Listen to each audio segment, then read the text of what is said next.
Bonjour et bienvenue dans cette formation dédiée au pilotage des non-conformités.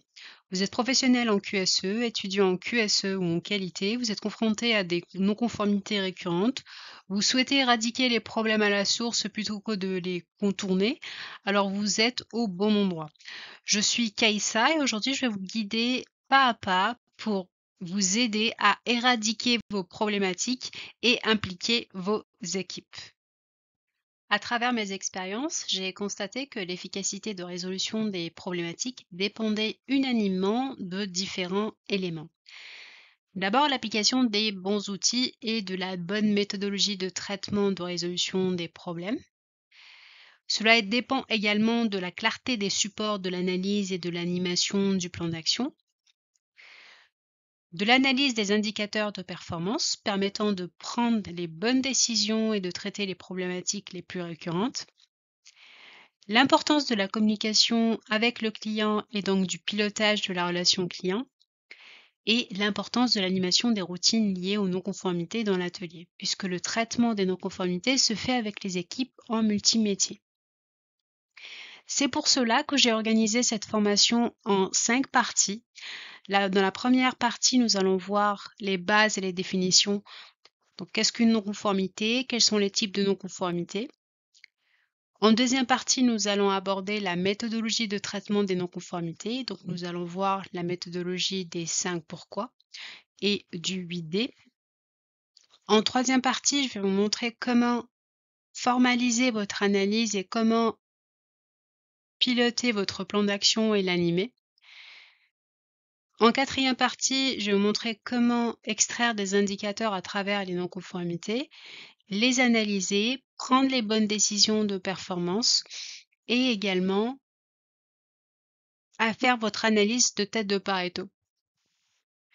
En cinquième partie, je vais vous montrer comment piloter votre relation client, comment anticiper les attentes clients, comment présenter les résultats de votre analyse, puisque le client il va avoir des attentes vis-à-vis des résultats de votre analyse de non-conformité. C'est quelque chose qui va le marquer. Et ensuite, en cinquième partie, je vais vous montrer comment animer vos tableaux de routine liés aux non-conformités dans l'atelier.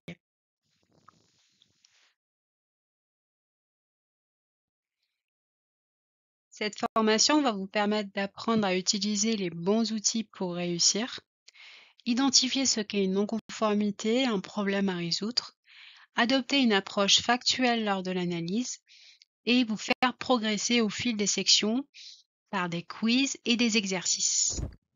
Commençons par la première partie.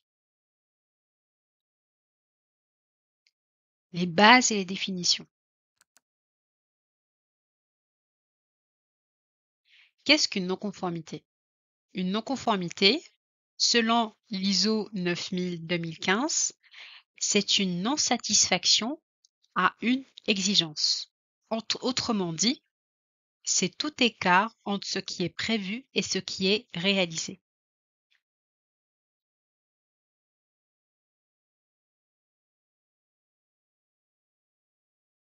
Une non-conformité peut être mineure, c'est-à-dire avoir un faible impact, majeur, avoir un impact significatif, critique, avoir un risque élevé.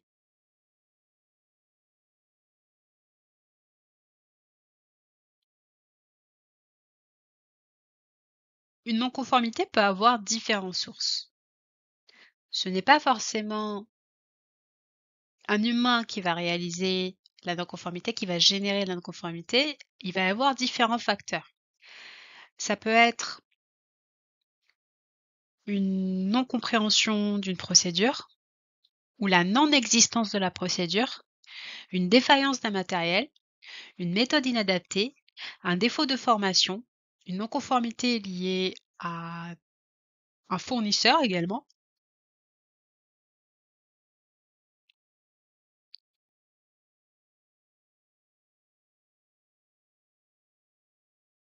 La détection des non-conformités peut se faire par différents biais. Un contrôle qualité, un audit, des réclamations clients, une auto-inspection, un audit interne, ou une observation terrain. Cela signifie qu'un produit, un service, un processus, un document ou un système ne répond pas aux critères définis, qui soient légaux, c'est-à-dire la réglementation, contractuels, qui ne respectent pas les contrats avec les exigences clients, normatifs, il y a un écart avec la norme ISO, par exemple, interne, par rapport aux procédures définies par l'entreprise ou aux règles de l'entreprise. Il existe différents types de non-conformité. On peut avoir une non-conformité qui va directement être liée au produit. Par exemple, une entreprise qui va vendre des bouteilles, elle va avoir des non-conformités produits de type fissure, de type rayure. Une entreprise qui va vendre des pièces d'automobile ou d'avion, la non-conformité produit, ça va être lié, par exemple, à un écaillage de la peinture. Une non-conformité liée à un emballage également, un emballage défectueux qui se déforme. On peut également avoir une non-conformité liée à la réglementation, on est en écart par rapport à la réglementation. Par exemple, la réglementation exige à ce que l'entreprise réalise des mesures d'exposition à des produits chimiques. L'entreprise ne l'a pas effectué durant l'année en cours. Dans ce cas, elle est en écart par rapport à la réglementation. C'est considéré comme étant une non-conformité. On peut également avoir une non-conformité processus. Par exemple, une entreprise ne va pas respecter les procédures qu'elle a définies. On peut également avoir une non-conformité documentaire. Au poste, vous allez avoir des documents qui vont avoir une certaine version. Donc, par exemple, on a une version 2, alors qu'on est déjà à la version 3 au niveau du système de gestion documentaire de l'entreprise. Quelle est la différence entre un problème et une non-conformité? En entreprise, on va souvent parler de problème, on va également souvent entendre parler de non-conformité, mais quelle est la différence entre les deux? Un problème, c'est une situation non souhaitée ou un écart par rapport à un fonctionnement. Retenez bien ça, un fonctionnement normal qui peut ou non entraîner une non-conformité. Donc un problème, c'est un écart par rapport à un fonctionnement. Il peut être plus large, il va englober des causes, des effets, des risques, il va engendrer des irritants, des choses qui vont nous irriter au quotidien. Par exemple, on peut avoir une machine qui va tomber souvent en panne sans qu'il y ait encore une non-conformité produit. On peut avoir des retards fréquents de livraison. On peut avoir également un taux d'absentéisme élevé. Donc la survenue d'un problème, ça va être lié à un écart par rapport à un fonctionnement. Alors qu'une non-conformité, c'est le non-respect d'une exigence qui peut être liée à une procédure, à une politique d'entreprise, à une réglementation, à une norme, à un besoin client. Par exemple, un produit qui ne respecte pas les spécifications techniques, un document obligatoire qui n'est pas rempli, une procédure qui n'est pas appliquée. Mais alors, quel est le lien entre un problème et une non-conformité? Donc le lien, c'est qu'une non-conformité est souvent la manifestation d'un problème sous-jacent et la résolution d'une non-conformité va nécessiter souvent d'identifier et traiter le problème à la source, donc d'identifier les causes. Donc avec la non-conformité, je vais chercher à identifier le problème. Et ça fera partie de la première étape de ma résolution de problème. Tous les problèmes ne génèrent pas forcément de non-conformité, mais ils peuvent en générer s'ils ne sont pas traités.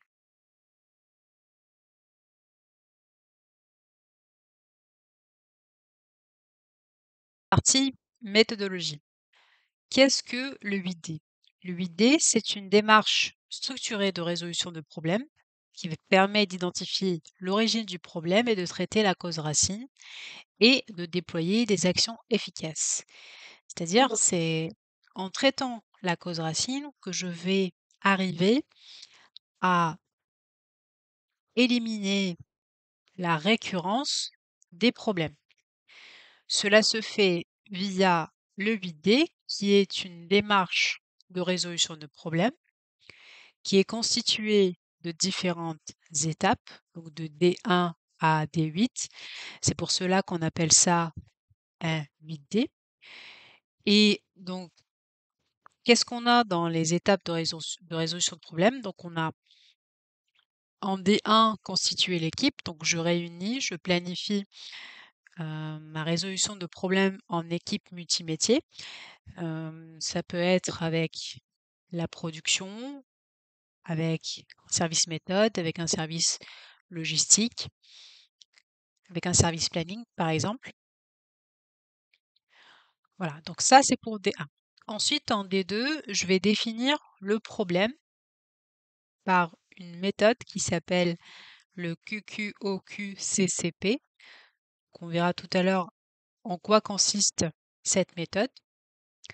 Par la suite, j'ai l'étape D3 qui consiste à implémenter une solution curative de sécurisation, c'est-à-dire avant de traiter l'action corrective, avant de traiter l'action corrective, je vais sécuriser. Je vais par exemple bloquer l'encours pour éviter d'envoyer le même produit avec le défaut au client. En attendant de mettre en place le correctif, je vais bloquer mon encours. Ensuite, en D4, je vais identifier les causes racines du problème en faisant un brainstorming, un Ishikawa, un 5 et un 5 pourquoi ou un 5 why. Pareil, on verra ça tout à l'heure en détail.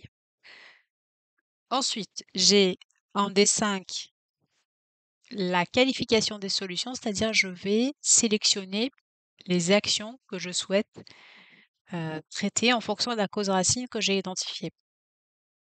Ensuite, en D6, je vais définir et implémenter les actions correctives. En D7, je vais mettre en place les actions préventives. Et en D8, je vais finir par féliciter le groupe de travail. Dans les séquences qui vont suivre, on va détailler les étapes du 8D. En quoi consiste le premier D1 du 8D? C'est constituer le groupe de travail. Donc le groupe de travail, ça va être une équipe multimétier. Quand on dit multimétier, ça veut dire que ça va être différentes fonctions. Ça va être la fonction de l'opérateur qui va être en production sur le terrain. Ça va être le service méthode, ça va être le service qualité, ça peut être la maintenance, le planning, la direction. Vous allez évaluer les équipes nécessaires au traitement de la problématique en fonction du type de problème que vous allez avoir. Si par exemple, c'est un problème de délai de livraison, dans ce cas, vous allez tout de suite penser à inviter le service planning, le service logistique. Ça va être donc une collaboration transverse. Collaboration transverse, c'est-à-dire que ça va être différents services qui vont travailler ensemble afin de résoudre cette problématique, un travail d'équipe. La qualité, le service qualité est là en tant que garant de la bonne application de la méthodologie et de la démarche de résolution de problèmes. La qualité va s'assurer qu'on va bien utiliser le bon support, on va bien le compléter. Elle va également s'assurer que l'on va réaliser les actions en fonction des deadlines, on va suivre les retards de réalisation des actions, par exemple. Une fois que vous avez constitué votre groupe de travail, vous allez passer à la définition du problème. La définition du problème va être très importante. Cela va vous permettre de vous diriger vers la bonne direction et Cela va vous éviter de vous disperser. Le but de cette étape est de décrire et de rechercher des causes potentielles du problème en cherchant les contrastes frappants, en faisant ressortir les oppositions entre les situations qui posent problème et celles qui n'en posent pas. Comment vous allez définir le problème? Vous allez utiliser la méthodologie du qui, quoi, où, quand, comment, combien, pourquoi. Vous allez poser différentes questions de ce qui est EST et de ce qui n'est pas qui, de qui, avec qui, pour qui est responsable, qui est acteur, quel est le sujet, quelle est la cible, quoi, avec quoi, en relation avec quoi, avec quel outil, avec quel objet, avec quel résultat, quel est l'objectif, où, donc où, quel est le site concerné, quel est le bâtiment concerné, quel est le service concerné, quand, donc à partir de quand, jusqu'à quand, s'il y a une deadline, quelles sont les dates, quelle est la périodicité, quelle est la durée, comment, de quelle façon, dans quelles conditions, par quel procédé, procédure, technique, méthodologie, action, moyens, matériel. Combien, dans quelle mesure, valeur, on cause, à quelle dose, quelle est la quantité, quel est le budget, pourquoi, quelle est la cause, quel est le facteur déclenchant, qu'est-ce qui, ju- qu'est-ce qui justifie euh, cette problématique, la justification par la cause qui en a mené à. Donc, pour chaque question, vous allez définir le et, il et le n'est pas. Et vous allez compléter par des photos, des schémas, des indicateurs, des croquis qui vont venir factuellement alimenter votre analyse. Vous allez également ajouter les références des documents clients, toute la traçabilité, les numéros de commande, l'OF, la référence du document. Ça permet d'avoir une analyse complète et factuelle. Nous allons maintenant passer à la partie exemple pour bien comprendre la méthodologie du qui, quoi, où, quand, comment, combien, pourquoi. Travailler pour une entreprise qui peint des pièces de carrosserie de voiture. La pièce possède des zones masquées par du scotch épargné et des zones sans scotch, non épargnées, destinées à être peintes. Après livraison, votre client vous envoie une non-conformité indiquant la présence d'une rayure sur la pièce avant montage final. Définissez le problème avec la méthode QQOQ-CCP. Pour répondre à la question qui, donc c'est le client final qui a détecté la non-conformité, rayure détectée par le client suite au contrôle à la réception de la pièce. C'est une rayure qui est proche d'une zone d'épargne et des épargnes. Donc, qu'est-ce que ça veut dire? Ce n'est pas une rayure qui est liée à un frottement. C'est une rayure qui est provoquée par le fait d'enlever le scotch avec le scalpel. C'est le scalpel qui a rayé la pièce. Ce n'est pas lié à une détection interne puisque c'est le client final qui a détecté la non-conformité. C'est une non-conformité externe. Pour répondre à la question quoi, donc c'est une pièce de carrosserie qui est peinte et c'est sur laquelle il y figure une rayure. Qu'est-ce que ça n'est pas? Ce n'est pas un défaut de matière, un défaut structurel, ce n'est pas un défaut de teinte. Où exactement sur la pièce? C'est sur une surface non épargnée de la pièce. Qu'est-ce que ça n'est pas? Donc ce n'est pas une zone masquée par du scotch et ce n'est pas au niveau de l'emballage extérieur. Quand? Donc ici on peut mettre des dates et ici donc c'est après peinture et avant montage final chez le client. Et qu'est-ce que ça n'est pas? Ce n'est pas avant peinture et ça n'est pas arrivé après montage. Donc là, on est sûr que ça n'est pas arrivé après montage. Ça a été détecté à réception chez le client. Comment?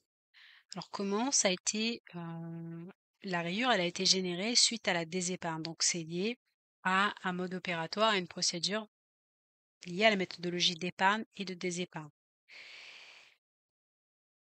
Qu'est-ce que ça n'est pas? Ce n'est pas lié à un mode opératoire, une procédure de manipulation des pièces. Combien? Donc il y a une pièce qui est concernée sur un lot de 10 pièces. Et qu'est-ce que ça n'est pas? Ce n'est pas lié à l'ensemble de la production. Donc on n'a qu'une pièce sur 10 pièces. Et pour répondre à la dernière question, donc pourquoi? Qu'est-ce que c'est? Donc c'est un outil agressif vis-à-vis de la pièce, le scalpel de désépart. Et qu'est-ce que ça n'est pas? Ce n'est pas un défaut lié à la manipulation. Donc vous voyez comment est-ce qu'on, à l'aide des questions, qui, quoi, où, quand, comment, combien, pourquoi, on peut décortiquer le problème.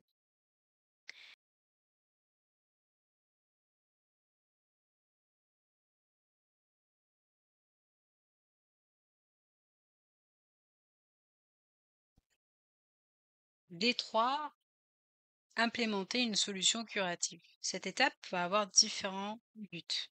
Le but, c'est de sécuriser la situation, sécuriser le client, sécuriser le produit, éviter la récurrence de non-conformité, éviter de lui envoyer une nouvelle non-conformité, éviter un suraccident.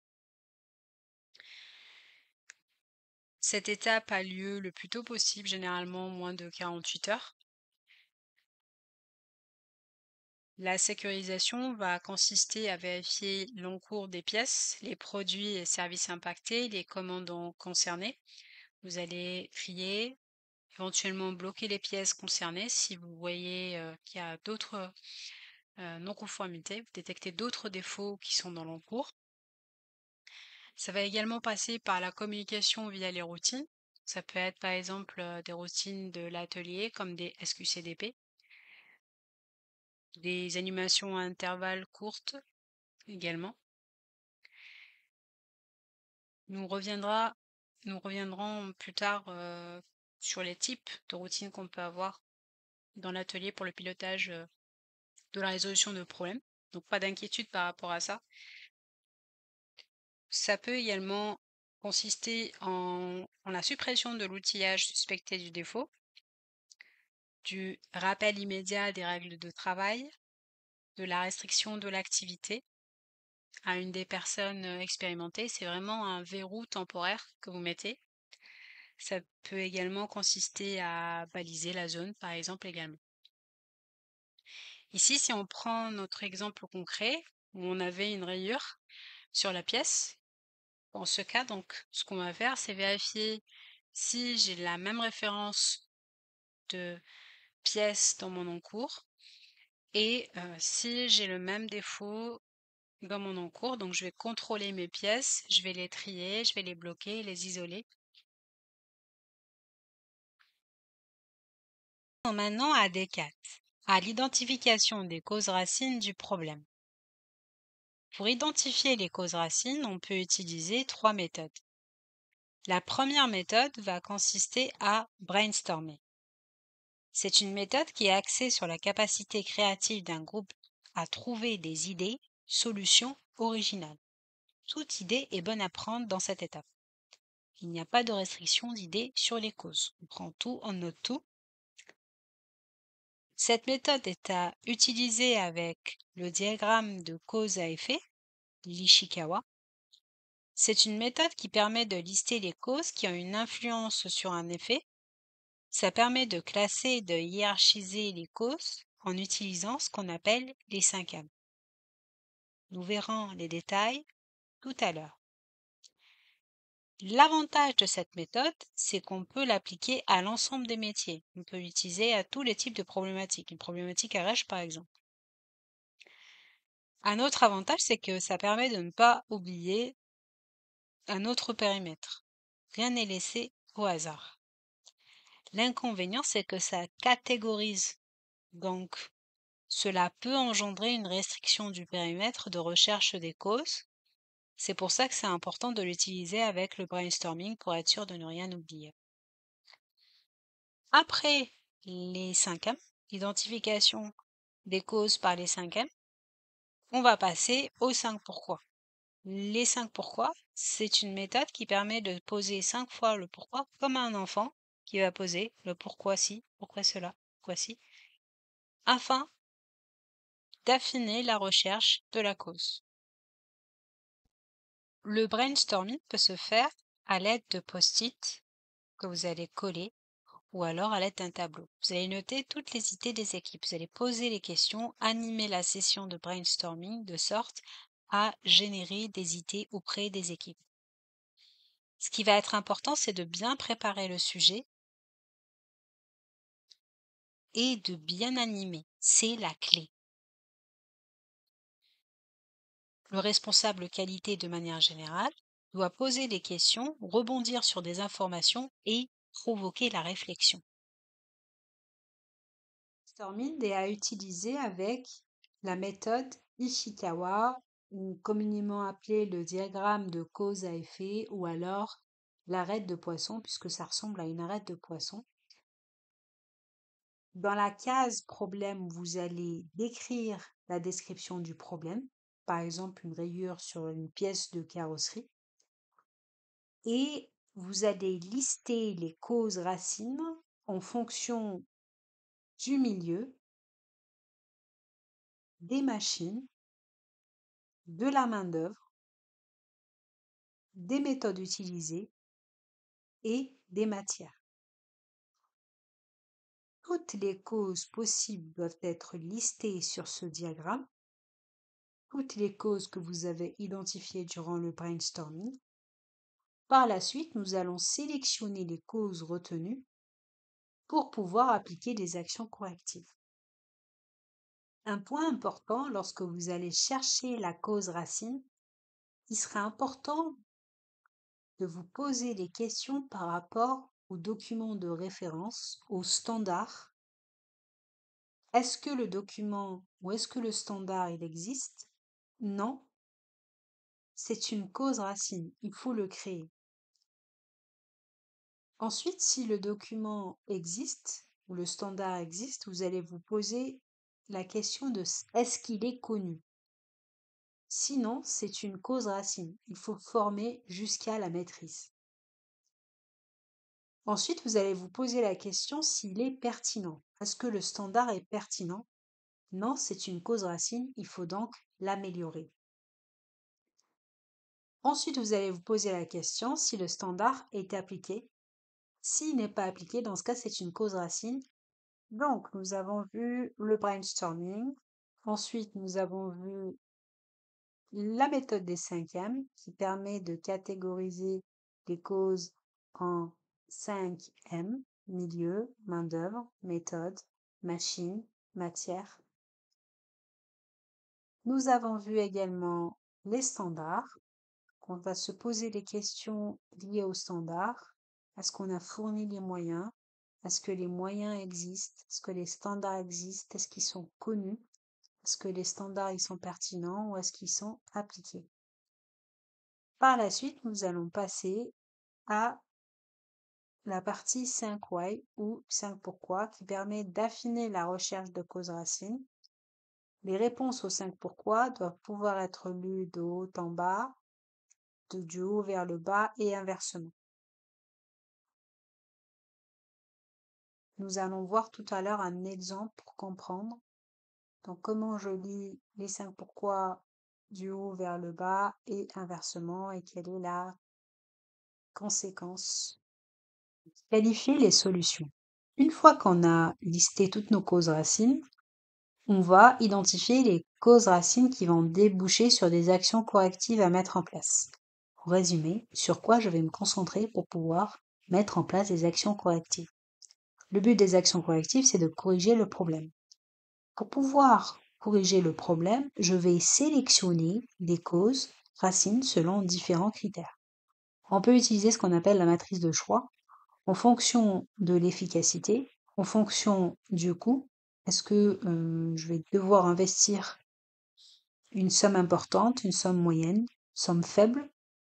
Et quel est le délai de résolution ou de mise en place de mon action corrective? Donc c'est une matrice qui va permettre de sélectionner les actions, les causes racines et de mettre en place les actions correctives. D6, définir et implémenter les actions correctives. D'abord, quelle est la différence entre une action curative, une action préventive et une action corrective? Une action curative, c'est une action qui est prise pour traiter ou éliminer un problème une fois qu'il est survenu. L'objectif principal est de soigner, réparer ou supprimer un défaut existant, comme par exemple réparer une machine tombée en panne, bloquer les encours, baliser la zone. Le but, c'est d'agir sur la conséquence. L'action préventive, c'est une action qui est mise en place pour éviter l'apparition d'un problème avant qu'il ne survienne. Donc je vais prévoir. L'objectif principal est d'anticiper et empêcher l'apparition des non-conformités ou d'éventuelles pannes. Par exemple, je peux mettre en place un plan de maintenance régulière sur les équipements. L'action corrective va viser à éliminer la cause d'un problème déjà survenu pour éviter qu'il ne se reproduise. L'objectif principal est de corriger la cause racine d'une défaillance pour empêcher sa réapparition. Par exemple, je peux modifier un processus de production suite à une non-conformité détectée. Pour chaque action, une description claire et précise de l'action va être importante. Donc, je vais construire mon plan d'action et n'oubliez pas que le plan d'action est constitué d'une description claire, d'une deadline, d'un seul responsable de l'action. Il peut y avoir un pilote et un acteur, et d'une date planifiée de réalisation de l'action,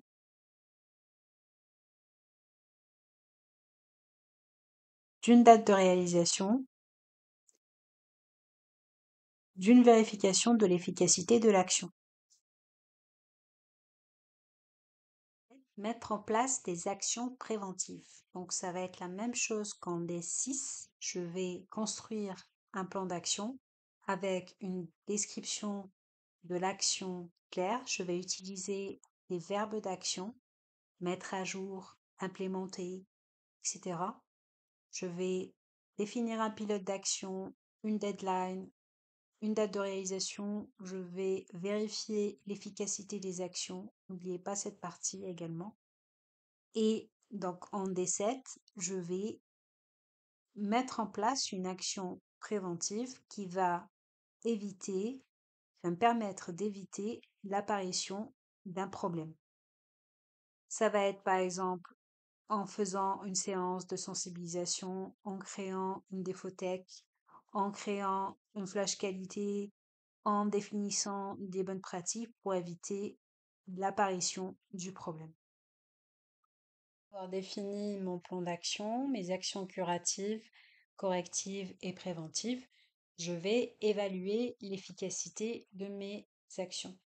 L'évaluation de l'efficacité des actions va se faire de manière factuelle, par exemple en calculant le nombre de non-conformités avant et après, en vérifiant l'évolution des non-conformités.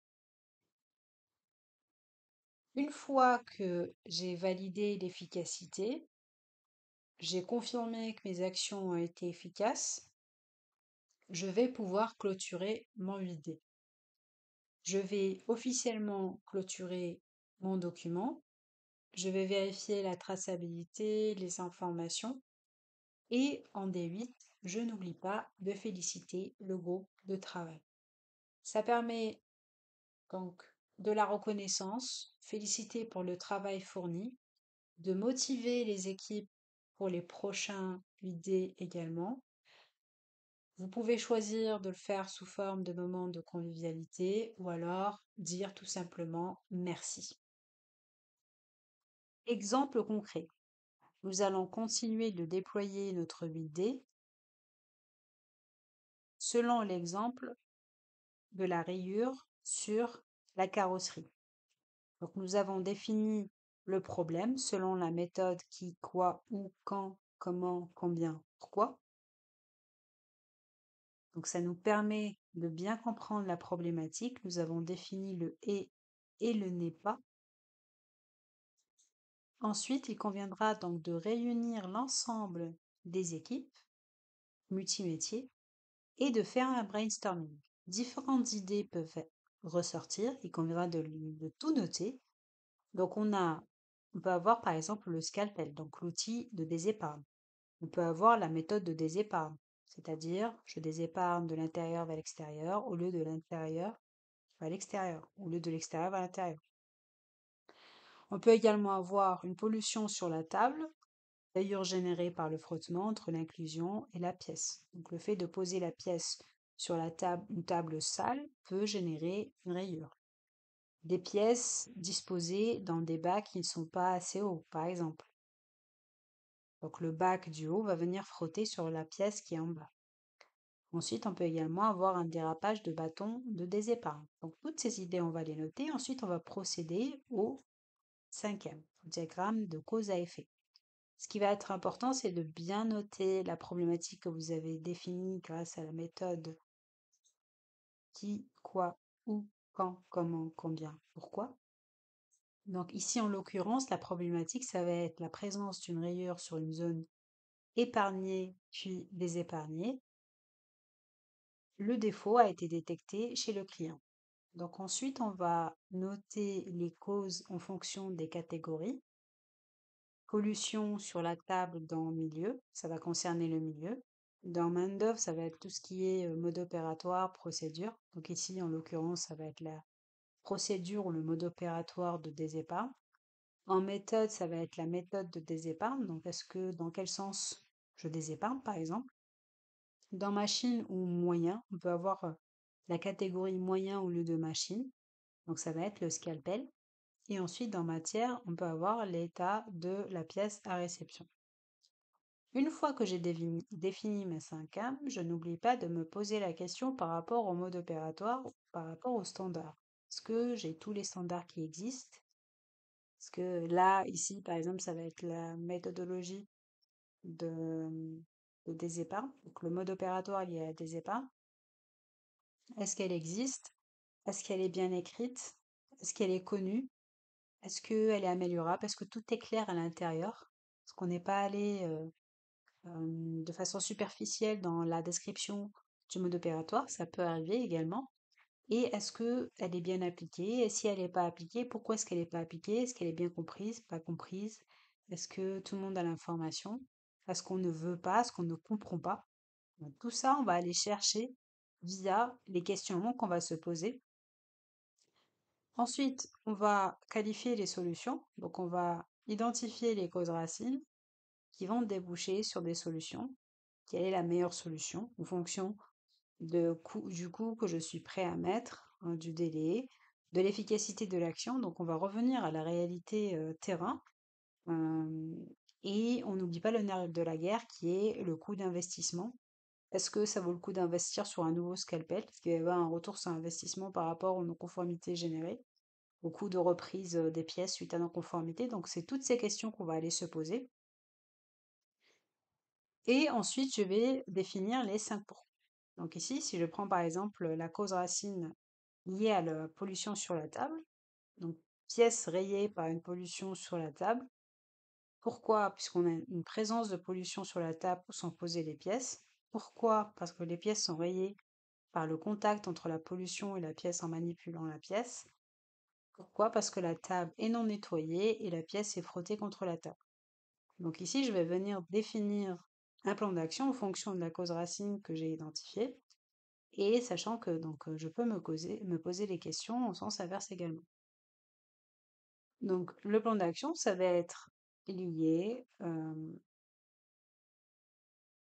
donc au nettoyage de la table. Donc on va définir une bonne pratique, donc au pinceau, au chiffon, donc selon ce qui est pratique. Et ensuite, en termes de bonne pratique, je vais éviter donc de prendre la pièce, de venir la frotter contre la table. Donc je vais la prendre directement vers le haut, par exemple. Donc c'est des petites choses comme ça qui vont permettre d'éviter d'avoir des rayures. Si évidemment, on a estimé que la cause racine, c'est lié à une pièce rayée par une pollution sur la table. La cause racine, elle peut provenir de différentes catégories.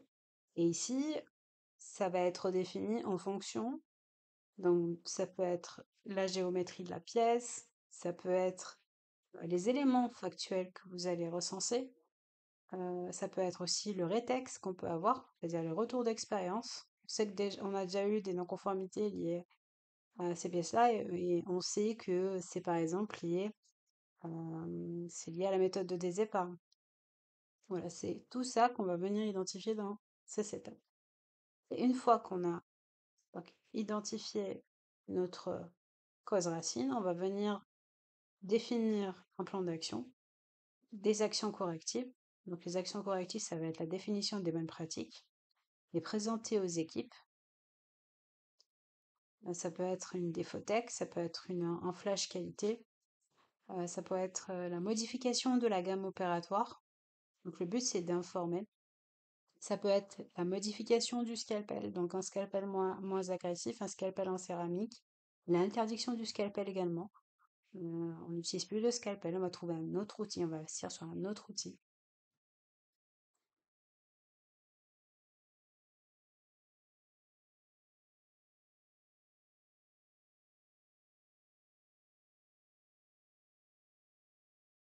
L'action est le remède à la peur. L'action est une force transformatrice qui nous sort de la passivité et nous permet de reprendre le contrôle sur nos peurs et de générer des résultats. Pour pouvoir suivre ces actions, un plan d'action est essentiel pour structurer, piloter et améliorer en continu les performances de l'entreprise. Cette vidéo se divise en 4 parties. Dans la première partie, nous verrons pourquoi les entreprises mettent en place le plan d'action et quelle est son utilité.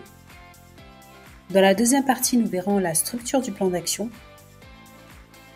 Dans la troisième partie, nous verrons des astuces pour maintenir le plan d'action à jour. Et enfin, dans la quatrième partie, nous verrons ensemble comment suivre votre plan d'action issu du 8D et quelles sont les informations qui seront importantes à suivre. Les entreprises mettent en place un plan d'action pour diverses raisons. Ça va permettre une augmentation de la productivité et de la rentabilité puisque en mettant en place un plan d'action, ça va permettre de supprimer les pertes de temps liées au manque d'organisation. Ça évite également la dispersion des efforts en se concentrant sur des actions prioritaires et ça permet une meilleure rentabilité en optimisant les coûts et les délais. Un plan d'action permet également une meilleure organisation et structuration du travail puisque ça va permettre de définir précisément les actions à entreprendre, de clarifier les responsabilités de chaque acteur et d'assurer une vision globale des tâches à accomplir. Au quotidien, il va y avoir différentes actions venant de différentes sources. Ça peut provenir des audits internes, des audits externes, des visites clients, des non-conformités internes, des non-conformités externes, d'un audit de sécurité. Le plan d'action va permettre d'éviter de se laisser déborder par toutes ces actions, de les organiser, de les structurer, d'avoir une visibilité sur les deadlines, de les prioriser également. Le plan d'action permet également d'assurer l'amélioration continue. Donc ça encourage l'approche PDCA, planifier, déployer, vérifier, agir, qui repose sur un cycle d'amélioration continue. Planifier, c'est-à-dire identifier les objectifs qualité et les actions nécessaires. Déployer en mettant en œuvre les actions définies. Vérifier avec des résultats, identifier les écarts, suivre des indicateurs. Et agir en ajustant les actions en fonction des résultats et des retours d'expérience. Et puis également vérifier l'efficacité des actions. Un plan d'action bien structuré facilite cette démarche en assurant que chaque action est suivie, mesurée, ajustée. Le plan d'action va également permettre la satisfaction client, puisque en suivant les actions, ça va permettre de réduire les non-conformités, puisque je vais définir un plan d'action pertinent, je vais le suivre. Donc forcément, je vais arrêter une non-conformité. Pas de non-conformité égale satisfaction client. Même si les non-conformités, c'est également une opportunité d'améliorer les choses. Mais forcément, en réduisant une non-conformité, ça va permettre d'augmenter la satisfaction client. Ça va également me permettre d'optimiser les processus pour répondre plus efficacement aux attentes des clients et de mettre en place des actions correctives en cas de réclamation. De plus, la mise en place d'un plan d'action est une exigence de la norme ISO 9001. La norme ISO 9001 impose aux entreprises de mettre en œuvre un système de management de la qualité structuré visant à garantir la satisfaction des clients, l'efficacité des processus et l'amélioration continue. Dans ce cadre, la mise en place d'un plan d'action n'est pas seulement une bonne pratique, mais une obligation pour assurer la conformité aux exigences de la norme. L'ISO 9001 ne mentionne pas explicitement l'obligation d'un plan d'action en tant que document, mais plusieurs clauses exigent la mise en place d'actions planifiées pour atteindre les objectifs qualité, maîtriser les risques et améliorer continuellement les performances. Les principales exigences imposant un plan d'action sont: exigence 1, le contexte de l'organisme. L'entreprise doit identifier les facteurs internes et externes pouvant impacter la qualité et les intégrer dans sa stratégie. L'entreprise va définir des actions stratégiques pour exploiter les opportunités et réduire les menaces. Par exemple, une entreprise qui va détecter une instabilité dans la chaîne d'approvisionnement, elle va mettre en place un plan d'action pour diversifier ses fournisseurs. Exigence 2, la planification. L'entreprise doit planifier des actions pour traiter les risques et les opportunités et définir des objectifs qualité mesurables. L'entreprise va donc élaborer un plan détaillé qui va lister les actions, les responsables, les ressources et les échéances. Par exemple, pour atteindre un objectif de réduction de taux de non-conformité de 10%, un plan d'action est mis en place avec des formations qualité, des contrôles renforcés, des audits internes. Exigence 3, réalisation des activités opérationnelles. L'entreprise doit mettre en œuvre des actions pour garantir la conformité des produits et services. L'entreprise va mettre en place un système de suivi des opérations pour assurer la conformité des produits. Par exemple, un fabricant de composants électroniques qui va mettre en place un plan d'action pour renforcer les contrôles qualité et éviter les produits défectueux. L'évaluation des performances. L'entreprise doit mesurer l'efficacité des processus via des indicateurs, des audits et des revues de direction. L'entreprise va élaborer un plan de suivi des indicateurs et des actions correctives en cas d'écart. Par exemple, un tableau de bord qualité va montrer une baisse de satisfaction client. Dans ce cas, un plan d'action est lancé pour améliorer le support après-vente et la formation des équipes. Dernière exigence, l'amélioration. L'entreprise doit corriger les non-conformités et améliorer en continu ses performances. L'entreprise va structurer des actions correctives et préventives pour éviter la récurrence des problèmes. Par exemple, un audit interne va révéler un problème de traçabilité des documents. Dans ce cas-là, un plan d'action est élaboré pour digitaliser la gestion documentaire. L'action doit avoir au minimum une date de rédaction de l'action, une source de l'action, est-ce que votre action vient d'une non-conformité fournisseur, d'un audit de certification, une description de l'action, un pilote, un acteur. Si par exemple il y a 2 personnes qui sont amenées à faire l'action, un statut, est-ce que c'est en cours, fait, clos, une replanification de l'action, une date de réalisation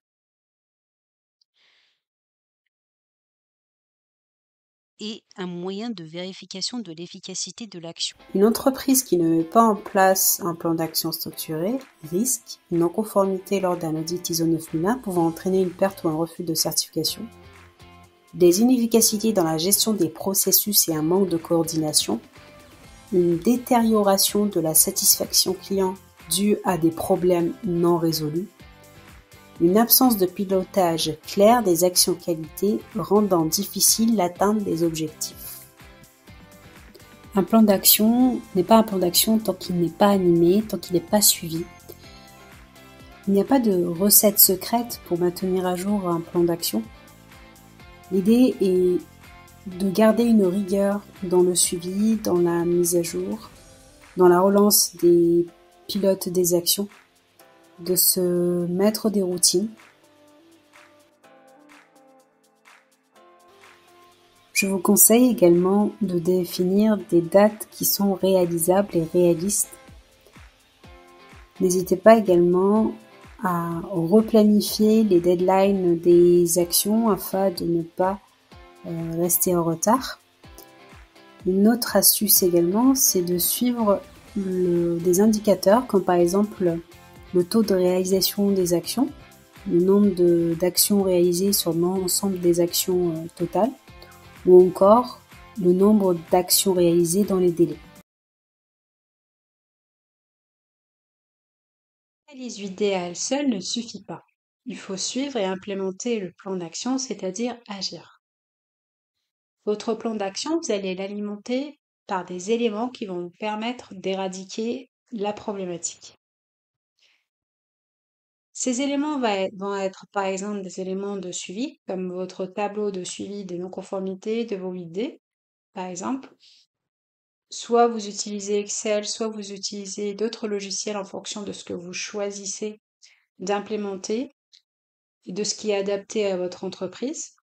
Ça va être par exemple la référence de la non-conformité qui va vous permettre de filtrer et de facilement retrouver votre non-conformité. Ensuite, on a les éléments pour mesurer, comme par exemple la quantité imputable, qui va permettre de calculer des indicateurs comme le taux de non-conformité, ce qu'on appelle le LOQD également, le On Quality Delivery, et de calculer vos têtes de Pareto. Donc, quels sont les défauts les plus récurrents via les catégories de défauts. Cette partie, nous le verrons dans une autre section. Ensuite, on a des éléments de traçabilité, comme par exemple le numéro de bon de livraison, on a les numéros de commande, on a les références, la référence article de la pièce, par exemple. Ce qui va être aussi important, ça va être des routines rigoureuses pour animer votre plan d'action, vous assurer que les acteurs et les pilotes des actions sont bien actifs, c'est-à-dire qu'ils mettent à jour leur plan d'action, qui agissent eux-mêmes aussi. Donc vous êtes garant de cette partie, vous allez animer le plan d'action lors de routines. Donc ça, c'est quelque chose que je vous conseille fortement. Parce qu'au quotidien, on va s'occuper des urgences et puis les plans d'action, ben, on va les laisser. Et ça, c'est l'enjeu, c'est un piège à ne pas éviter, un piège à éviter. Ensuite, on a la rigueur dans le suivi du plan d'action. Donc, il faut une mise à jour continue, donc un plan d'action avec des dates qui bougent, des dates qui changent. Voilà, attention aux actions en retard. Et puis, on va voir également les éléments de preuve qui vont nous permettre de vérifier l'efficacité de nos actions pour s'assurer que les actions sont bien implémentées. Ça va être par exemple une défothèque que j'ai implémentée, un document que j'ai mis à jour.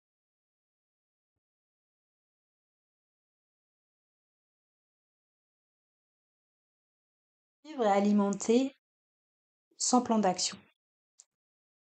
Pour suivre et alimenter son plan d'action, il va être important de suivre différents éléments, comme par exemple la référence de l'ANC, la catégorie du défaut, la quantité imputable.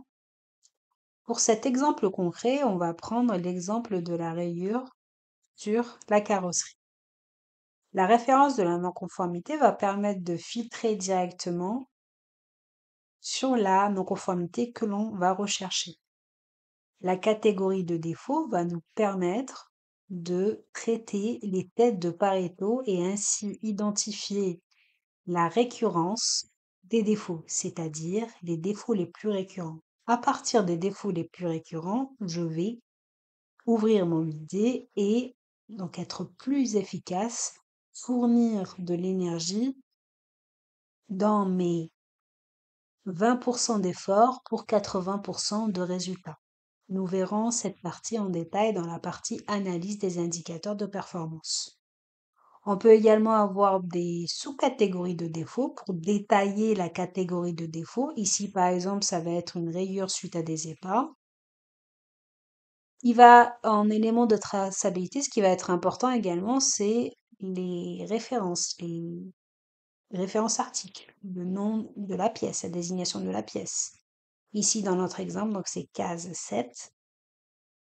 Ensuite, on va avoir la quantité totale du lot et la quantité refusée par le client pour pouvoir calculer notre taux de non-conformité ou de notre taux de conformité. Donc pareil, nous verrons cette partie dans la partie analyse de performance. La quantité imputable pour pouvoir calculer notre indicateur, donc l'OQD, on time on quality delivery. Ensuite, on va avoir la cause racine. Donc, quelle est la cause racine identifiée suite au 8D ouvert? Quelle est la cause de non-détection? Alors, sachez que pour chaque analyse, ce qui va être important, c'est de comprendre pourquoi est-ce qu'on n'a pas détecté en interne. L'entreprise va avoir des contrôles internes et il va être important donc de comprendre pourquoi pouvoir mettre en place des actions et ainsi filtrer et retenir les défauts. Donc ça peut être lié par exemple à des facteurs humains. Ce jour-là, les contrôleurs, il y avait une seule personne au lieu de deux. Ou alors, il y avait de la fatigue aussi. Dans ce cas, il conviendra d'aménager leurs horaires de travail. Il va y avoir une question de charge de travail, comment je répartis la charge de travail des contrôleurs. Donc c'est tout ça que je vais venir réfléchir à travers le facteur humain. Ensuite, on va avoir l'action curative, rappelez-vous, donc c'est notre action de sécurisation, de confinement. Là, ça va être le blocage du lot de la commande. Ici, dans l'action curative, je vais traiter la conséquence. Donc, je vais par exemple reprendre la pièce de peinture, je vais repeindre la pièce.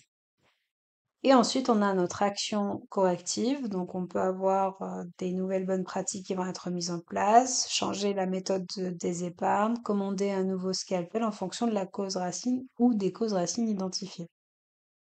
Ensuite, on a l'action préventive. Rappelez-vous, l'action préventive est là pour empêcher la réapparition du défaut. Donc ici, ça va être par exemple mettre en place une défautec. Ça va me permettre donc d'informer les équipes. Donc la prochaine fois, elles sauront que c'est un défaut à ne pas reproduire. Ou alors, on peut également modifier la gamme opératoire par une nouvelle méthode. Une nouvelle méthode de désépargne, une nouvelle instruction, un point de vigilance. Ensuite, on a le pilote. Ici, c'est Léo B. Et ensuite, il a un délai jusqu'au 31 juillet 2025 pour réaliser son action. Il a réalisé son action le 15 juillet 2025. Dans la vérification de l'efficacité de l'action, donc comment est-ce que je vais m'assurer que l'action a été efficace? Là, par exemple, j'ai constaté une réduction du nombre de non-conformités liées aux rayures sur cette pièce-là. Et on peut également se choisir un délai, c'est-à-dire dire, voilà, au bout de 6 mois ou au bout de 3 mois, si je n'ai pas de récurrence sur le même produit, le même défaut, dans ce cas, je clôture mon analyse. Comme ça évite d'avoir des analyses qui sont ouvertes trop longtemps. Et dans le cas où j'ai une récurrence, donc là, je vais ouvrir une autre analyse et me dire, bon, bah, mes actions, elles n'ont pas été efficaces. Je vais ouvrir une autre analyse et réfléchir à comment améliorer mon analyse, comment améliorer les actions que j'avais auparavant identifiées, où est le trou dans la raquette. Donc on continue, c'est de l'amélioration continue. Ensuite, je vérifie l'efficacité de l'action et après, donc, on peut également suivre l'avancement des actions 100% ou alors avoir un statut. Donc il y a deux possibilités, soit j'ai des statuts en cours, clos ou à faire. Comme ça, je peux ressortir le nombre d'actions en cours, le nombre d'actions clos, le nombre d'actions à faire. Et puis, je peux également suivre l'avancement. Donc, tout ça, tous ces éléments vont nous permettre de suivre plus tard des indicateurs et ainsi, donc, prendre des décisions, les communiquer aux clients et, au final, s'améliorer.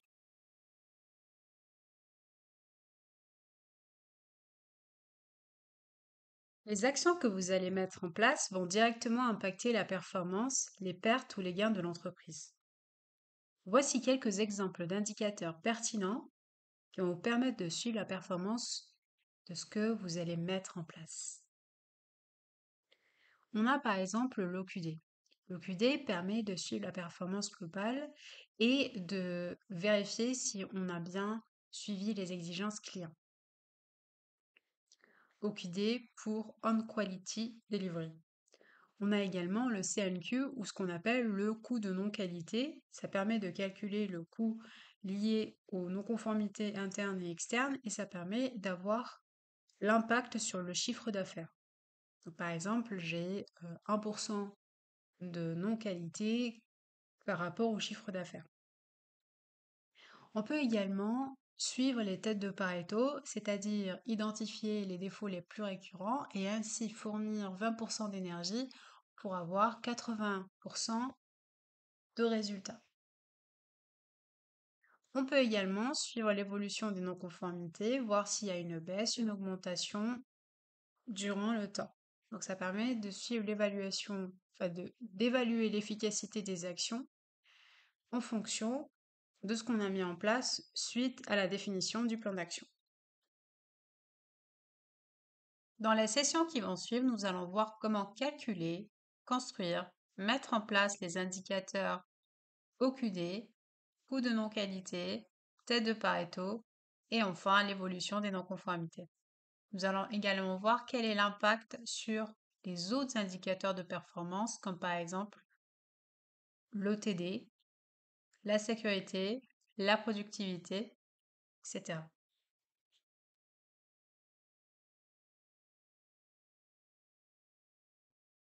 Premier indicateur, l'OQD ou le On Quality Delivery.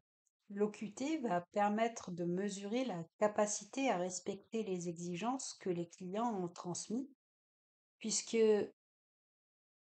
ça va mesurer le nombre de non-conformités ou le nombre de pièces conformes sur le nombre de pièces totales livrées ou contrôlées en fonction de comment on choisit de le calculer. Donc l'OQD est calculé en pourcentage en divisant le nombre de pièces conformes sur le nombre de pièces totales de pièces contrôlées ou livrées multiplié par 100. Si je prends un exemple, par exemple, j'ai livré à mon client 500 pièces et le nombre de pièces conformes sur le mois de juillet est de 485 pièces. Si je divise 485 pièces, donc le nombre de pièces conformes sur le nombre de pièces livrées total fois 100, je vais avoir un OQD de 97%. Qu'est-ce que ça veut dire concrètement? Ça veut dire que j'ai livré au client 3% de non-conformité. L'OQD peut se mesurer sur les non-conformités internes. Donc je peux avoir un OQD interne. Donc ça sera le nombre de pièces conformes contrôlées en interne sur le nombre de pièces totales contrôlées fois 100. Donc je peux avoir un OQD interne et externe. Et je peux également définir une cible. Cette cible va me permettre de mesurer ma performance et de suivre ma performance.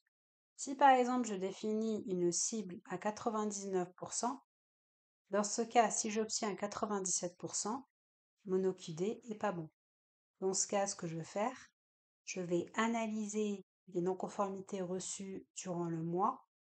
Je vais identifier qu'est-ce qui a péché, en résumé, et pourquoi ça a péché, quels sont les défauts que j'ai eus. Faire une analyse Pareto, pourquoi pas, on le verra dans une autre session, cette partie. Voilà ce qu'est l'OQD. Donc l'OQD permet de mesurer la performance de l'entreprise, la performance qualité de l'entreprise, en mesurant la capacité à répondre aux exigences clients, puisque si je livre conforme, dans ce cas, j'ai respecté les exigences, donc j'ai pas eu de retour client, par exemple.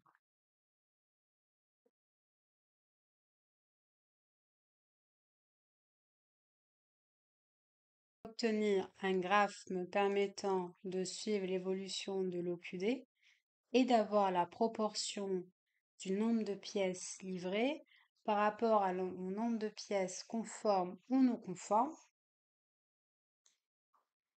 Donc, je vais simplement insérer un tableau croisé dynamique à partir de mon tableau de données sources en cliquant sur Insertion tableau croisé dynamique. Je clique ensuite sur OK après avoir sélectionné mon tableau. Je vais avoir la liste des champs qui va apparaître ici et je vais sélectionner les datas en fonction de ce que je souhaite voir sur mon graphique. Une des choses que je souhaite voir, c'est l'OQD. Donc je vais prendre l'OQD et je vais l'insérer dans Valeurs.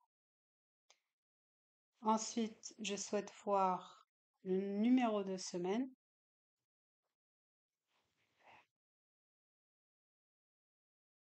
Je souhaite voir le nombre de pièces totales livrées. Donc je vais le glisser dans Valeurs. Et ensuite, je souhaite voir le nombre de pièces non conformes. C'est mieux de voir le nombre de pièces non conformes par rapport au nombre de pièces livrées. Voilà. Donc là, j'ai mon tableau croisé dynamique qui apparaît ici. Ensuite, ce qui va être intéressant, c'est de visualiser ce tableau sous forme de graphique. Un graphique croisé dynamique. Et on va choisir un graphique combiné. Le graphique combiné va permettre de choisir le type de graphique que l'on veut. Est-ce que c'est une courbe? Est-ce que c'est un histogramme? Donc là, en l'occurrence, l'OQD, je souhaite l'exprimer sous forme de courbe. Donc je vais l'exprimer sous forme de courbe. Je vais avoir différents choix, différents types de courbes.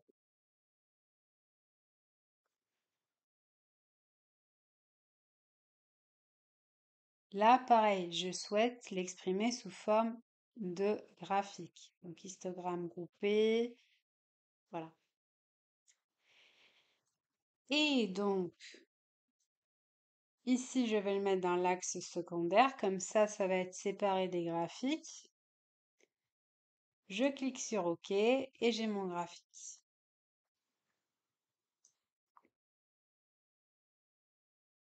Donc, vous voyez, on peut exprimer les datas en fonction de ce que l'on souhaite voir.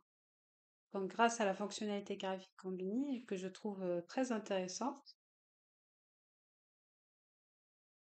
Donc ici, voilà, je peux voir l'évolution de mon OQD, je peux voir la proportion entre les nombres de pièces livrées et le nombre de pièces conformes. Exprimer l'indicateur selon un taux de non-conformité. Donc là, je ne vais pas calculer la conformité, mon taux de conformité, je vais calculer mon taux de non-conformité pour suivre l'évolution. Donc là, pareil, j'ai inséré un tableau croisé dynamique, comme tout à l'heure, et j'ai inséré un graphique. Et là, ce que je constate, c'est que mon taux de non-conformité est en baisse. En résumé, je peux calculer mon indicateur, mon OQD ou mon taux de non-conformité en fonction de ce que je souhaite visualiser à partir de mes données sources. Donc, il va être important d'enregistrer les non-conformités, de suivre la quantité via un tableau ou l'outil que vous souhaitez, Power BI, Excel, etc.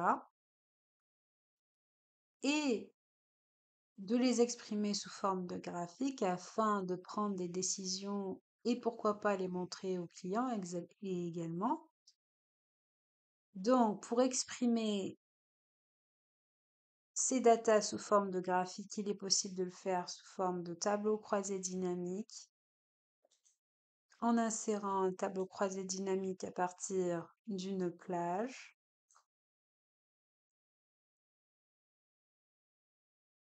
Donc, semaine dans ligne, quantité totale livrée dans valeur, nombre de pièces conformes ou nombre de pièces non conformes, l'OQD, J'insère mon graphique.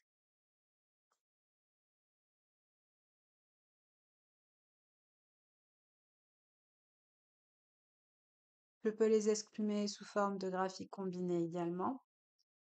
Comme je peux aussi exprimer, donc je vais supprimer ce tableau pour pouvoir vous montrer un autre graphique. Donc, j'insère un autre tableau croisé dynamique.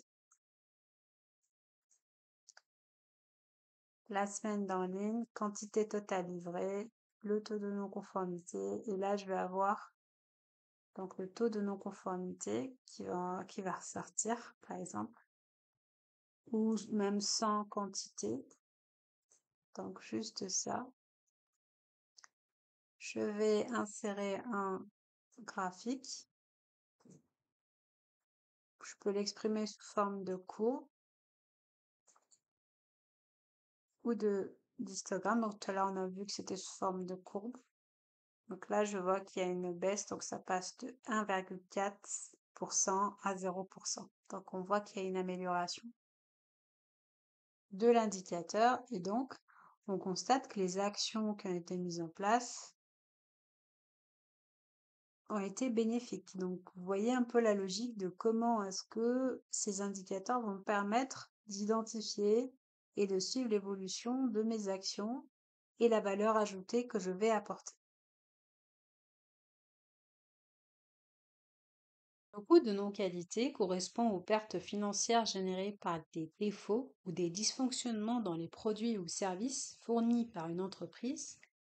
Ces coûts peuvent être internes, détectés avant livraison, ou externes, c'est-à-dire détectés après livraison. Quels sont les types de coûts de non-qualité? Parmi les coûts de non-qualité, on peut avoir des coûts internes, comme par exemple les rebuts, donc les produits qu'on va décider de jeter.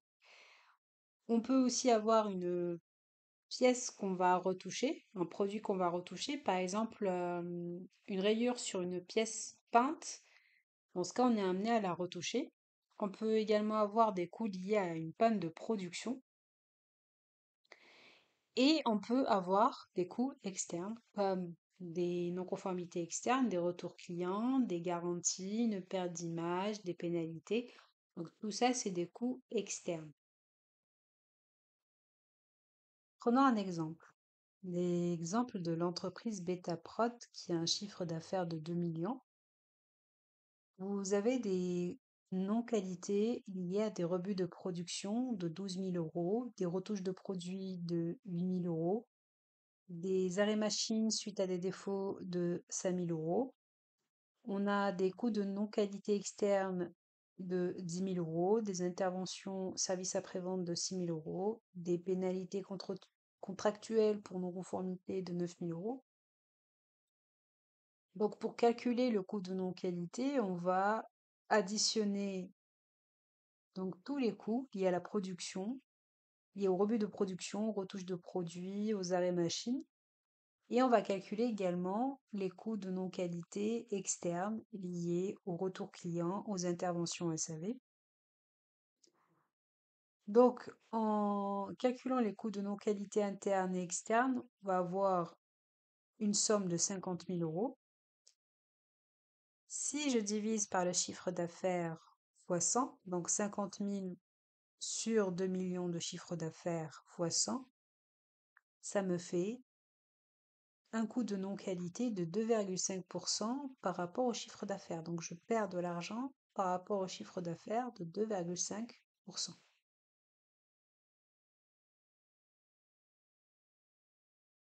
L'analyse Pareto va vous permettre d'identifier 20% des causes qui vont générer 80% des problèmes. Cela va vous permettre d'analyser les défauts les plus récurrents et ainsi ouvrir votre 8D.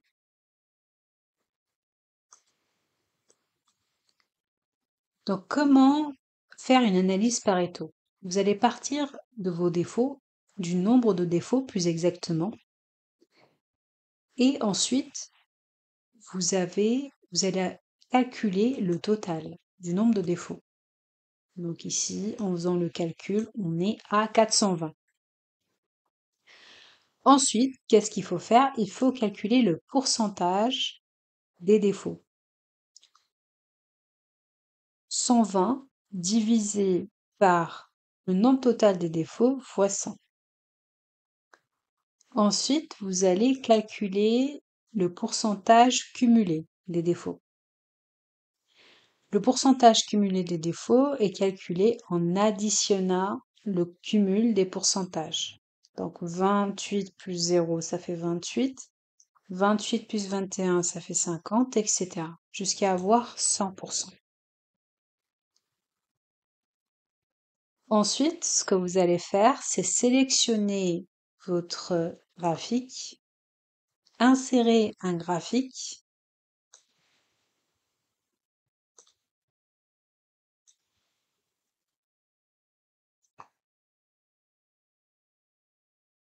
et vous allez choisir le graphique Pareto. Ainsi, vous allez pouvoir visualiser vos têtes de Pareto, vous allez ajouter les étiquettes de données et vous allez voir que, par exemple, dans notre cas, on a 120 défauts liés aux rayures. Donc, on a une récurrence, une quantité importante de pièces qui ont ce défaut. Donc ça, c'est important également à distinguer quand vous allez faire votre analyse. Parfois, on peut avoir des non-conformités ponctuelles avec une trop grosse quantité de non-conformités, de pièces impactées, de produits impactés. Il faudra justement trier dans vos têtes de Pareto si c'est lié à la quantité ou effectivement lié à une fréquence. Donc voilà, vous savez maintenant comment faire une analyse de tête de Pareto. Point de vigilance, n'oubliez pas les autres têtes de Pareto. Là, on a la rayure. On a également d'autres défauts qui sont importants en termes de quantité, en termes de nombre. On a un mauvais assemblage, on a une peinture qui est non conforme. Donc ça, c'est à prendre en compte également. Quand vous allez traiter vos défauts, faites attention aux autres défauts qui apparaissent également dans votre analyse. Un autre indicateur que vous pouvez suivre également, c'est l'évolution du nombre de non-conformités. Vous allez mettre en place des actions suite à votre analyse d'idées.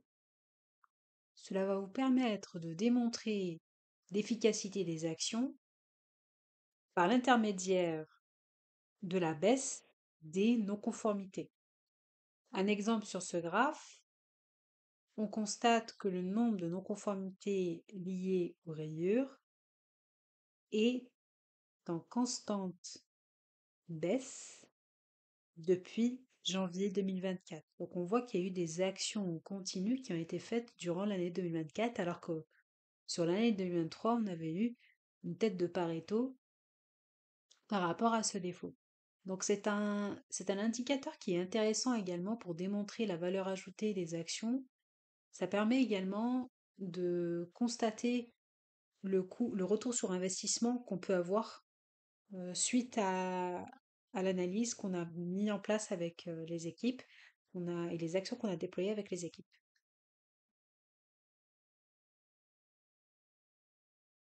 N'oubliez jamais une chose, la qualité est une résultante. En améliorant l'indicateur qualité, vous allez forcément avoir une amélioration d'autres indicateurs. Il va y avoir un impact sur d'autres indicateurs. Par exemple, vous réduisez les coûts, on a moins de rebuts, moins de retouches, on a moins de gaspillage, on a moins de réclamations. Vous allez tout de suite constater une amélioration de la satisfaction client. On va avoir des produits et services plus fiables, par exemple. On va avoir moins de retours ou litiges, donc une meilleure expérience client. Et forcément, vous allez impacter un autre indicateur de performance, l'indicateur on-time delivery, donc délai de livraison. Si on a moins de reprises ou moins d'interruptions de machine, dans ce cas, on va avoir un délai qui est respecté. Forcément, donc on va avoir un indicateur OTD impacté, amélioré et un meilleur taux de service. Ça peut également impacter positivement la productivité accrue, c'est-à-dire on va avoir moins de temps perdu à corriger les erreurs, donc une meilleure productivité. On va avoir une équipe plus efficace et motivée, donc ça va impacter les personnes, donc le P du SQCDP. Donc les indicateurs impactés, ça va être les TRS, la productivité des horaires, la capacité utilisée par exemple. Tout ça, ça va globalement avoir un impact sur l'image de marque de l'entreprise. Il va y avoir moins d'erreurs visibles par les clients, un meilleur positionnement concurrentiel.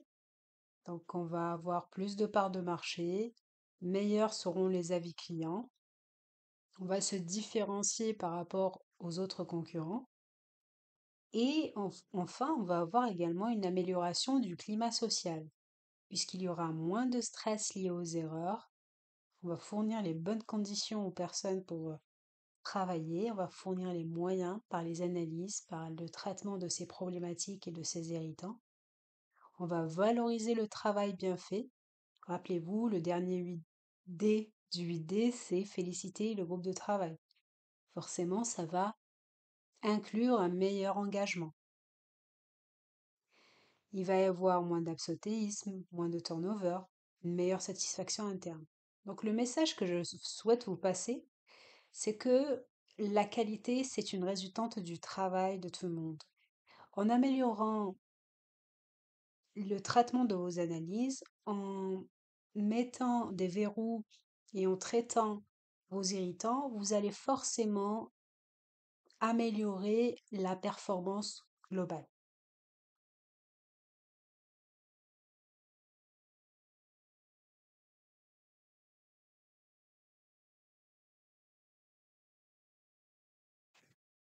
Ouais, c'est important que vous pilotiez la relation client. Le client, il va avoir besoin de réponses aux non-conformités qu'il va vous envoyer, aux idées que vous allez ouvrir.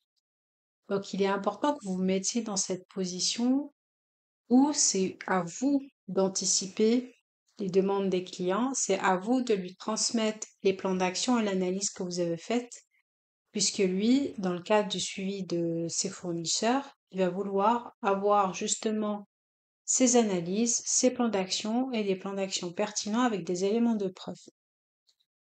Ce que je vous conseille, c'est d'identifier vos clients majeurs avec le plus gros chiffre d'affaires et pourquoi pas définir des routines avec ses clients pour, durant ces routines, lui transmettre les informations, travailler en collaboration avec le client. Lui aussi, il va vous suggérer des choses, il va vous suggérer des solutions, le rassurer. Il va avoir besoin de suivre son fournisseur, se rassurer par rapport au fait qu'il puisse livrer à son tour à son client de manière conforme et dans les délais. Ces routines-là, ces informations, et grâce à ces informations que vous allez transmettre, ça va permettre de créer du lien pour votre client, avec votre client. Et aussi, durant ces routines-là, ces informations, ces communications, vous allez lui transmettre votre vision, vos projets, qu'est-ce que vous envisagez. Par exemple, j'ai fait une analyse de mes têtes de Pareto, je souhaite créer, faire une analyse, ouvrir un 8D, créer un nouveau projet. Voilà, vous allez anticiper ses besoins en répondant aux conformités qu'il vous envoie. Il a besoin que de ça, justement. Et tout ça, le seul effet que ça va créer, c'est de la satisfaction. Le fait d'anticiper ses besoins va faire que vous allez avoir en face de vous un client satisfait.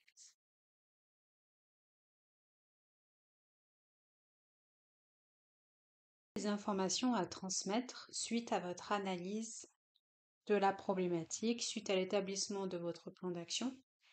Donc, ce qui va être intéressant à mettre en valeur, c'est l'analyse que vous avez faite. Vous pouvez transmettre en l'état le 8D si vous choisissez de tout transmettre.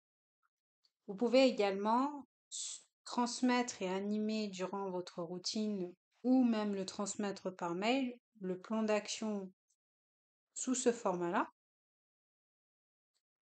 où on va avoir dessus la cause racine identifiée et le plan d'action, les actions curatives, préventives et correctives, avec l'évaluation de l'efficacité des actions. Vous pouvez également choisir de créer un support PowerPoint, tout simplement, avec une slide avec des indicateurs, l'OQD. Comme ça, vous allez vous assurer avec le client que vous avez les mêmes chiffres, que vous êtes aligné par rapport aux indicateurs. Vous pouvez également choisir de mettre en valeur le suivi du plan d'action en mettant le nombre d'actions clôturées par rapport au nombre d'actions à faire ou qui sont en cours. Vous pouvez également souligner les améliorations que vous avez faites. Par exemple, vous avez eu un problème sur une machine, ça a généré des non-conformités, vous avez ouvert votre 8D, vous avez traité la problématique avec l'ensemble des équipes. Aujourd'hui, on a une machine qui fonctionne. Vous pouvez souligner tout l'historique de ce qui a été fait dessus.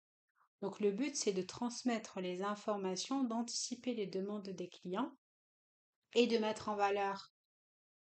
Donc tout ce que vous avez fait, ça va démontrer que vous êtes mature dans votre fonctionnement, dans votre management du système qualité.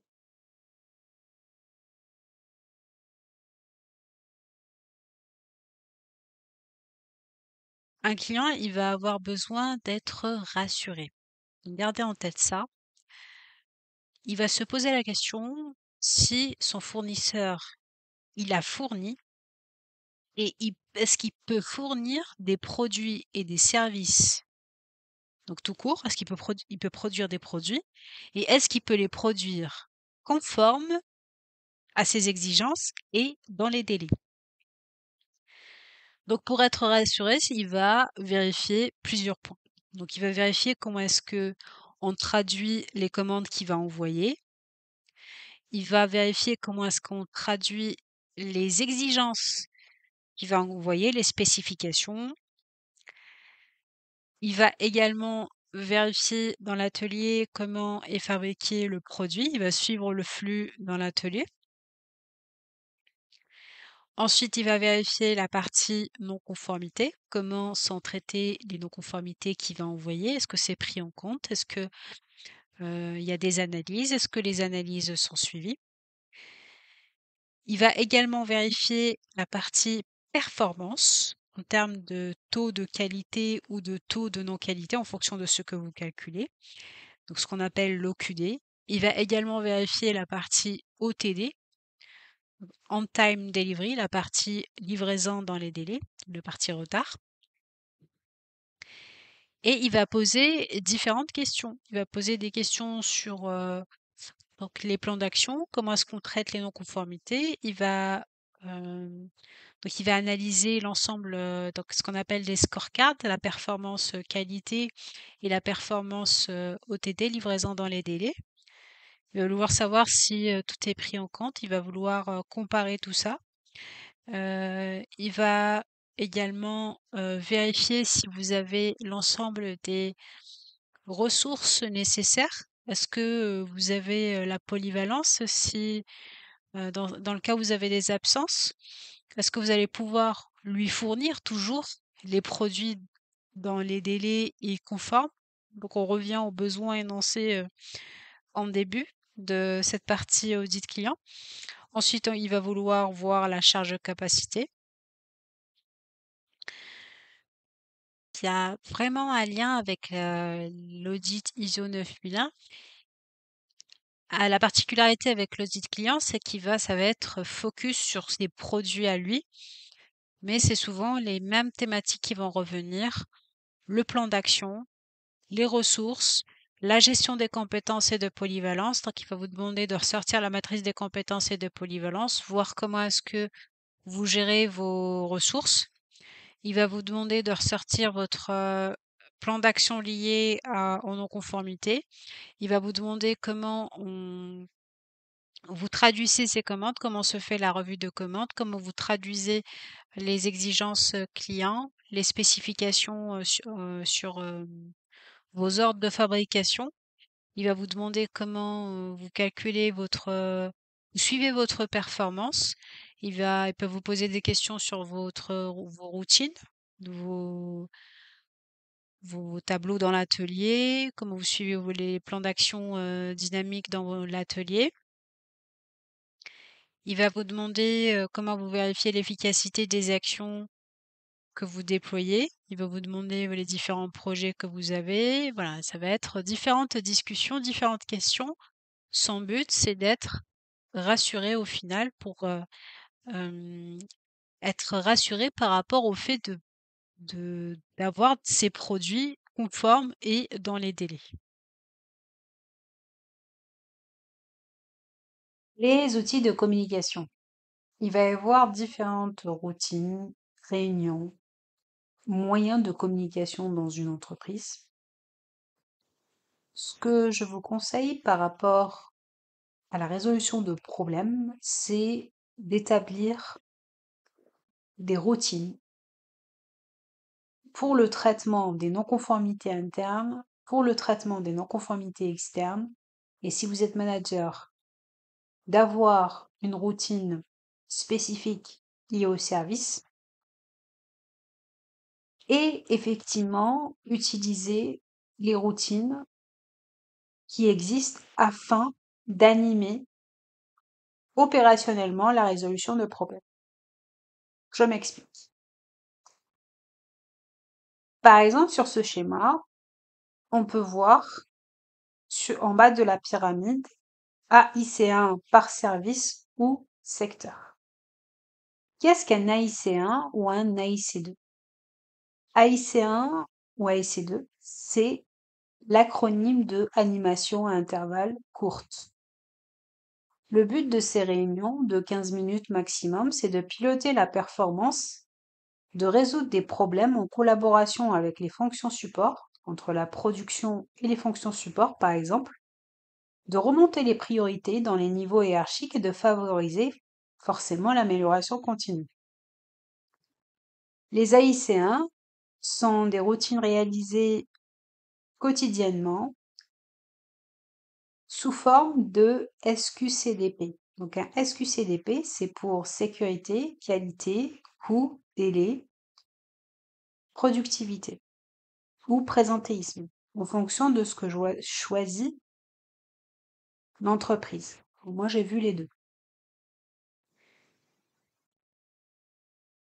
Donc, ce que je vous conseille, c'est effectivement d'avoir des routines de non-conformité interne et de non-conformité externe. Par exemple, tous les matins, vous allez traiter les non-conformités internes détectées par les contrôleurs ou par tous les autres services. Tout le personnel est amené à détecter une non-conformité interne. Traiter la non-conformité interne qui a été isolée dans une zone adaptée et vous réunir en équipe multimétier. Donc ça peut être la production, le service méthode avec lequel vous allez traiter le plan d'action. Donc chaque service va apporter son expertise. Donc tout ça, c'est des conseils qui sont à adapter en fonction du fonctionnement de l'entreprise. Pareil pour les non-conformités externes. Vous allez avoir une routine où vous allez traiter les retours clients tout en vous assurant que les pièces vont retourner au niveau du flux ou alors que le client il va être livré avec une nouvelle livraison s'il y a une conformité imputable. Et vous devez également vous assurer que vous avez traité la cause racine, que vous avez sécurisé vos encours, que vous avez établi un plan d'action, en résumé, que vous avez fait un 8D ou ce qu'on appelle un quick win. l'IC1 va se faire entre généralement les chefs d'équipe. Donc chaque zone de l'entreprise va avoir son AIC1 sous forme de SQCDP. Et les informations qui remontent au niveau des AIC1 des différents services ou de zones vont alimenter l'AIC2 qui va se faire entre responsables de service. Ensuite, toutes ces informations-là issues des AIC1, des routines des non-conformités internes et externes et des AIC2 vont alimenter des routines de pilotage système, comme la revue de direction, les revues de processus qui sont des mini-revues de direction. J'ai également vu ce qu'on appelle les COMOP, des comités de pilotage en entreprise, ou encore des COPIL, ou encore ce qu'on appelle des PIC, des plans industriels et commerciaux. Donc toutes les routines en haut de la pyramide, ce sont des routines de pilotage système. Et nous, ce qui va nous intéresser, c'est les routines opérationnelles qui vont vous aider justement à animer, à rendre dynamique, à fluidifier la résolution de problèmes. Vous allez vous servir de ces routines. Donc, qu'elles soient existantes ou non, vous pouvez proposer ce type de routine, des routines de non-conformité interne et externe. Ou alors, vous pouvez utiliser les routines qui existent déjà pour faire passer les messages. Par exemple, vous devez bloquer un produit, donc informer durant ces routines.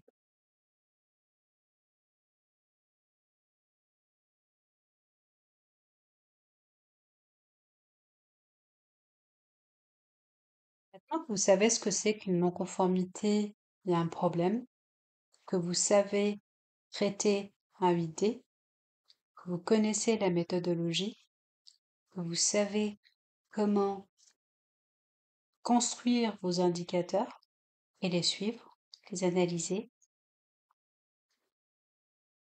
vous avez pour objectif de construire votre tableau de routine qui va vous permettre de dynamiser, animer opérationnellement votre traitement de problématiques. Réfléchissons ensemble à comment construire votre animation à intervalles courtes sous forme de SQCDP, sécurité, qualité, coût, délai, personne. Par rapport au format, vous êtes libre de choisir le format que vous souhaitez. Vous pouvez mettre le titre que vous souhaitez, ou mettre pour le suivi de la date, donc date et heure. Vous pouvez également choisir ce système. Je vous ai trouvé une photo d'un SQCDP. Donc il y a des entreprises qui donc vont suivre de manière journalière. Donc là, c'est un calendrier incrusté dans le S, par exemple, et vont colorier la case correspondant à la date du jour, soit en vert, soit en rouge. Par exemple, si j'ai un accident le 1er du mois, dans ce cas, je vais colorier en rouge, comme on peut le voir ici, par exemple. Donc ça, c'est comme vous le souhaitez. Passons maintenant à la partie sécurité. Qu'est-ce que vous allez mettre dans la partie sécurité? Dans la partie sécurité, on peut par exemple noter le nombre d'accidents. Donc durant le SQCDB du jour, on va noter si on a eu un accident ou pas. On peut colorier en vert ou en rouge. Par exemple, ce jour-là, on a eu 0 accident. On peut noter également les situations à risque et identifier quel est le plan d'action. Et bien sûr, on va ajouter un objectif pour chaque catégorie. Donc on peut par exemple se fixer comme objectif 0 accident avec arrêt. Ensuite, si je passe à la partie qualité, je vais avoir donc le nombre de non-conformités internes, le nombre de non-conformités externes par exemple, le nombre de produits qui sont bloqués parce que ça stagne, le client il répond pas, parce qu'il nous manque une information, le nombre de demandes de dérogation que je suis amenée à faire également, là, je peux me fixer des objectifs. Voilà, on peut se fixer différents indicateurs qui vont alimenter le suivi de la performance de l'entreprise. Cette performance va être en lien avec les axes stratégiques, la politique qualité, sécurité, environnement que va définir l'entreprise. Si on passe par exemple à la partie qualité, je vais par exemple suivre le chiffre d'affaires. On peut également suivre le nombre de productions, le nombre de produits ou prestations lancées par jour. On peut également calculer les frais que ça va nous générer avec un objectif de chiffre d'affaires. Par exemple, je décide de faire un chiffre d'affaires de 30 000 € par jour, par exemple. On peut également se définir dans le délai des indicateurs comme des pièces en retard, le nombre de pièces en retard, des pièces urgentes, et en discuter pendant la routine de pourquoi est-ce que c'est urgent. Est-ce que parce que la pièce est en retard parce que la pièce est bloquée, parce qu'on a une problématique liée à une non-conformité? Et dans ce cas, on va ouvrir une analyse avec l'équipe multimétier. Ça peut être une donnée d'entrée également. Ensuite, dans productivité, on peut avoir donc le nombre d'absents, le nombre de personnes en congé, le nombre de personnes qui vont faire des heures supplémentaires. Donc tout ça, ça va alimenter donc en information les autres services et ça va permettre d'anticiper, d'organiser la production. Certaines entreprises se mettent à ajouter de plus en plus la partie E qui va concerner la partie environnementale, donc la partie environnement ou la partie énergie, donc liée aux enjeux environnementaux que l'on rencontre actuellement. Ensuite, notre routine va avoir un plan d'action avec une description d'action, un pilote et un délai qui va être mis à jour, attention, tous les jours, et en fonction de la fréquence également que je me suis définie par rapport à mon SQCDP. Voilà quelques suggestions, quelques idées que vous pouvez mettre en place et que vous pouvez adapter à votre organisation.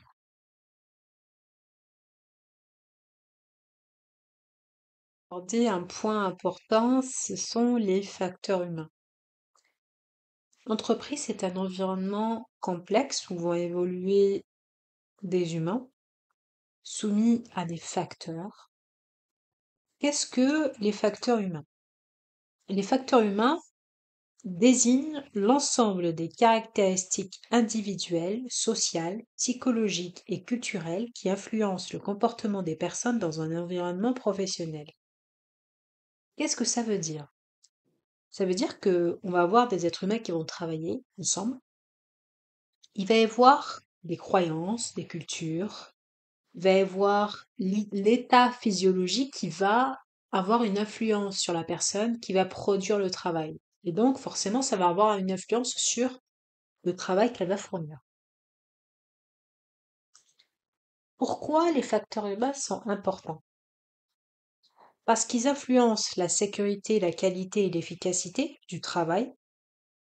Les erreurs humaines peuvent engendrer des dysfonctionnements, donc c'est pour ça qu'il est important de les comprendre pour pouvoir remonter à la bonne cause racine.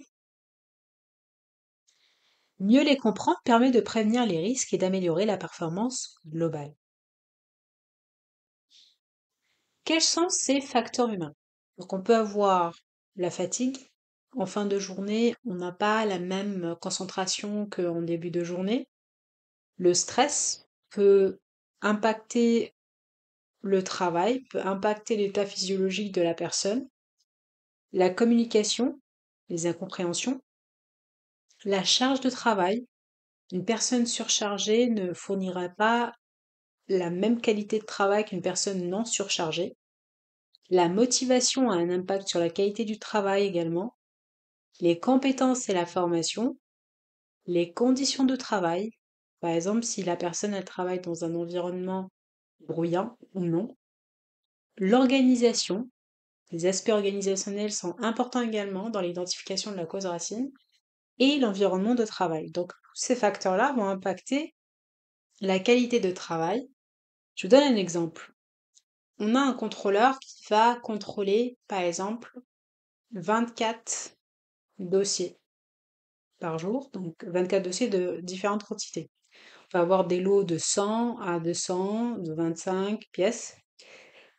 Et il va être influencé par différents facteurs. Il va y avoir le stress, donc le stress de libérer à temps, la pression de la productivité immédiate. Il va avoir également des facteurs fatigue. À un moment, en fin de journée, il va commencer à se fatiguer parce qu'il a contrôlé des pièces toute la journée, donc les yeux, ils commencent à se fatiguer. Ça, c'est humain. La charge de travail, s'il est amené à contrôler plein de pièces par jour, dans ce cas, forcément, ça va impacter la qualité de travail. Il va y avoir des défauts qu'il ne pourra pas voir, donc il va libérer des pièces non conformes. Donc tout ça, c'est à prendre en compte dans l'analyse des causes que vous allez faire. S'il n'est pas formé également à, par exemple, mesurer avec un appareil, dans ce cas, il ne pourra pas fournir le travail qu'on lui demande. Donc, quelles sont les conséquences? On va avoir des erreurs récurrentes, des accidents, une perte de productivité. On peut avoir des conflits qui peuvent se créer, une détérioration du climat social. Forcément, on va avoir une baisse de la satisfaction client. Quelles sont les bonnes pratiques? Donc déjà, les prendre en compte, les facteurs humains. Donc, ne pas faire de raccourcis. La personne, elle ne respecte pas les consignes parce qu'elle ne veut pas. Bien chercher à comprendre pourquoi est-ce qu'elle ne veut pas. Quelle est la cause racine, la vraie cause racine? Donc, on va favoriser la communication et l'écoute. On va adapter la charge de travail. On va favoriser, par exemple, on va aménager des horaires de travail pour les contrôleurs. On va former régulièrement les équipes. Donc, c'est une formation continue. On va mettre en place des retours d'expérience aux équipes. Et puis, on peut concevoir des outils adaptés également aux utilisateurs. Donc, tout ça, c'est des bonnes pratiques générales qui sont recommandées pour limiter les facteurs humains. Conclusion, donc le facteur humain, il est au cœur de la performance et de la qualité. Ce sont des humains qui travaillent, ce ne sont pas des robots. Donc, c'est important de les prendre en compte lorsque vous allez faire votre analyse causale. Des facteurs humains, il sera important également de prendre en compte les causes organisationnelles et relationnelles dans votre analyse 8D, à l'étape 4. Ce cours a pour but de vous sensibiliser à l'analyse des causes profondes dans les démarches qualité.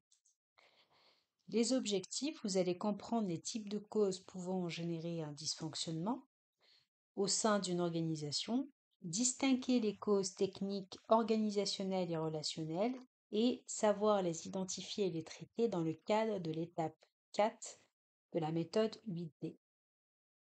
Donc vous avez pour rappel l'ensemble des étapes 8D. Ici, on va se concentrer sur l'étape 4, recherche des causes racines. Donc, dans la recherche des causes racines, vous allez avoir des causes techniques. Donc, quand vous allez faire votre cinquième, vous allez identifier des causes techniques, un défaut de matériel, des erreurs de réglage, une non-conformité produit, donc un défaut lié au produit. Vous allez également identifier des causes organisationnelles. Donc, l'organisation, ça va être lié à quoi? Ça va être lié aux procédures, à la disponibilité des ressources, à la clarté des responsabilités. N'oubliez pas également d'identifier les causes relationnelles et humaines. Donc ça va être la communication. Est-ce qu'on a une bonne cohésion? Est-ce qu'il y a un bon leadership? Est-ce qu'on a une bonne culture qualité? Donc tout ça, vous allez l'identifier.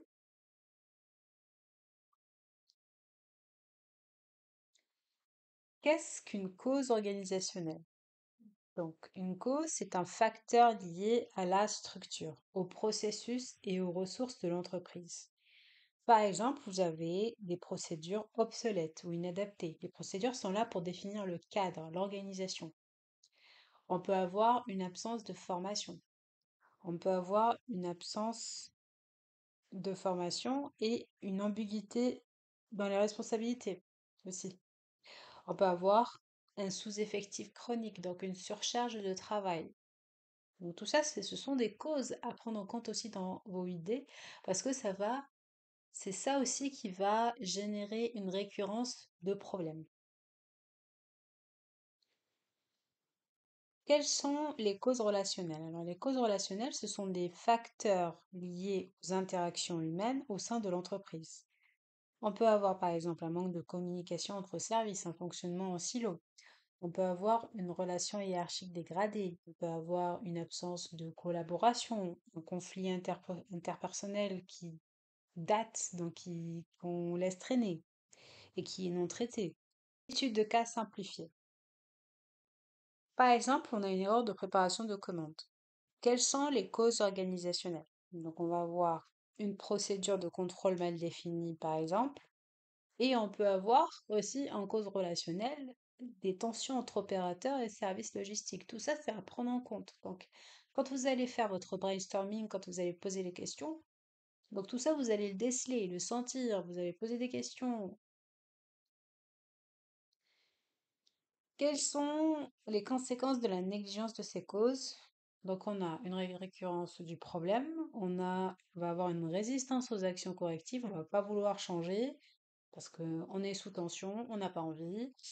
Soit on peut avoir également une perte de confiance dans les processus qualité et on va avoir une détérioration du climat social. Quelles sont les bonnes pratiques à adapter? Donc, n'oubliez pas d'impliquer tous les acteurs. Observer sans juger, ne pas se limiter à l'analyse technique. Important, je le redis, ne pas se limiter à l'analyse technique et travailler sur la culture d'entreprise. Les causes organisationnelles et relationnelles sont souvent sous-estimées en entreprise et c'est ça les irritants, c'est ça les problèmes, c'est là où se cachent les causes racines. Leur analyse est essentielle pour une résolution durable des problèmes. Une démarche 8D efficace repose sur une vision globale et humaine.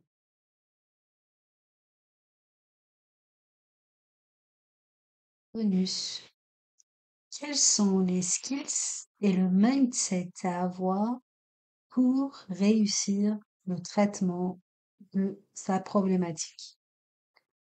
Les skills sont les savoir-être et le mindset, c'est l'état d'esprit à avoir pour vous faciliter la tâche et réussir votre mission de traitement, de résolution de problèmes. Ce qui va être important, c'est d'abord d'avoir l'ouverture d'esprit. L'ouverture d'esprit est importante puisque ça va vous servir lorsque vous allez faire votre brainstorming, par exemple, récolter les idées, ne pas juger pour pouvoir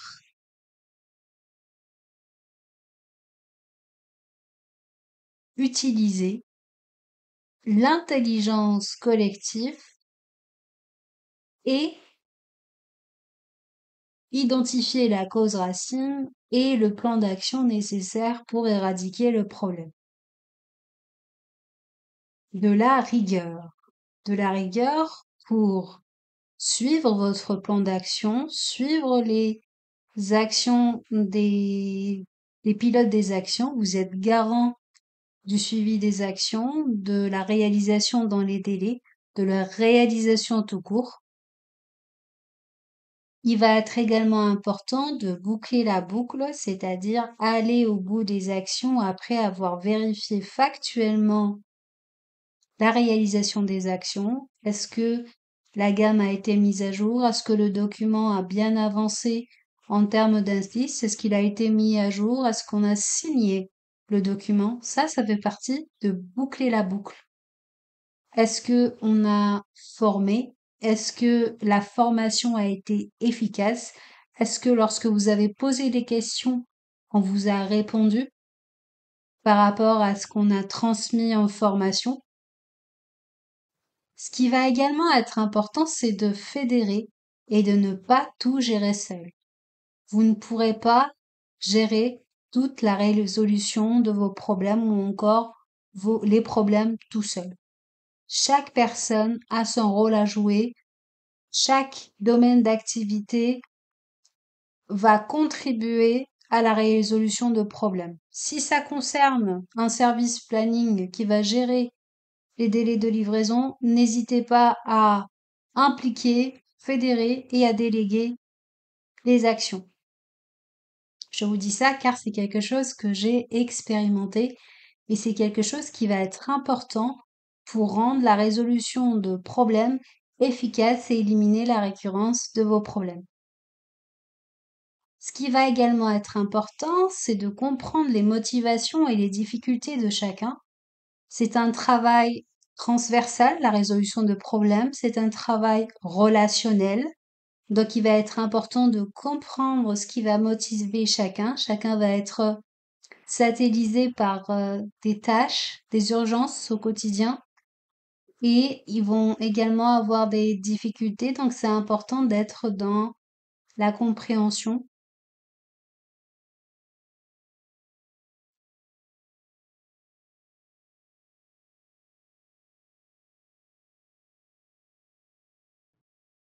Vous voici arrivé au terme de cette formation, alors je vous dis bravo. J'espère que vous avez pu en tirer un maximum d'informations et que ce cours vous a été vraiment profitable. J'ai essayé de vous partager le maximum de retours d'expérience que j'ai pu avoir sur le terrain et de vous fournir une formation riche et la plus complète possible.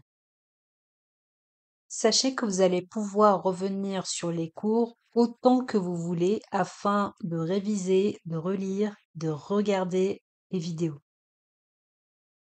Vous pouvez toujours utiliser les supports à tout moment. Si vous avez apprécié ce cours, n'hésitez pas à me le faire savoir en commentaire. Ça me fera un plaisir de vous lire, en plus d'être utile pour les autres utilisateurs. Ils se posent la question de comment résoudre leurs problèmes. Je vous souhaite une très bonne continuation et à bientôt.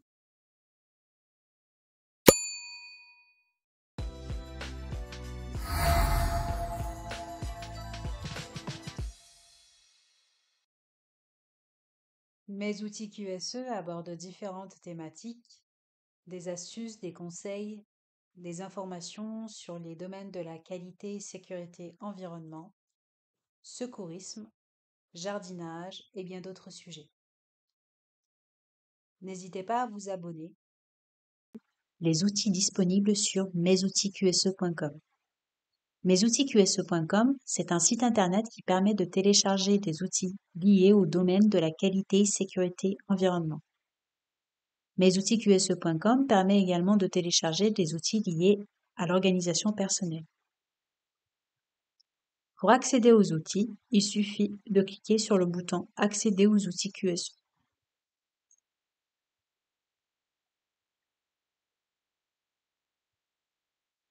J'ai rédigé un guide de conseils et d'outils pratiques pour les étudiants en qualité, sécurité, environnement.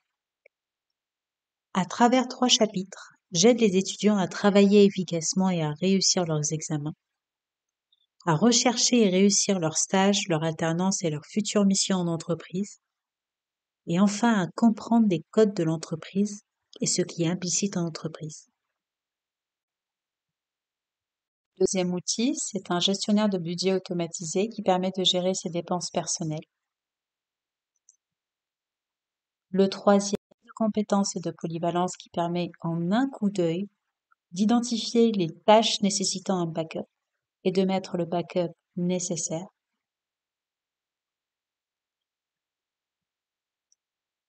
Un tracker de routine automatisé qui permet de suivre vos routines importantes, notamment les audits de sécurité par exemple. Un plan d'action qui permet de gérer et de piloter vos actions Et enfin, je terminerai cette série de vidéos par vous présenter l'outil Préparation d'audit, un kit d'outils qui permet de mener à bien et au mieux vos audits. À très vite dans une prochaine vidéo.